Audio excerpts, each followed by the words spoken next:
Una rissa esplosa per motivi da accertare si è trasformata in una sparatoria. È quanto è accaduto stanotte in piazza Jiménez, proprio al centro del Borgo Vecchio a Palermo.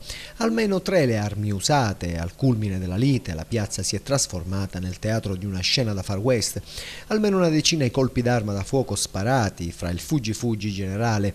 Sul posto sono arrivate numerose volanti allertate da diverse telefonate al numero d'emergenza e dal trambusto scoppiato nel frattempo, ma all'arrivo della polizia i contendenti erano già scomparsi.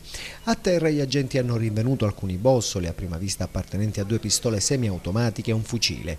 Al momento sembra che non ci siano testimoni, anche se al momento della sparatoria nella zona si registrava la presenza di molti giovani avventori dei locali del Borgo Vecchio e di alcuni passanti.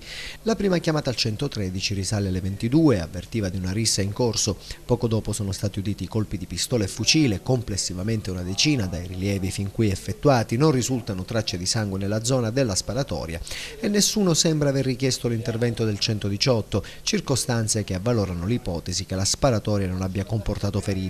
Restano da capire i motivi della lite e cosa sia successo. Gli agenti hanno ascoltato alcuni giovani che si trovavano nella zona, ma sembra che nessuno abbia visto o sentito niente. Bossole e ogive rinvenuti appartengono a 3 armi, una calibro 9, una 22 e un fucile a canne mozze. Tutto è avvenuto non distante dalla bottiglieria Tantillo. L'intera piazza è stata chiusa per consentire agli uomini della scientifica di esaminare la scena e raccogliere tutte le munizioni trovate per strada e qualsiasi altro indizio possa risultare utile.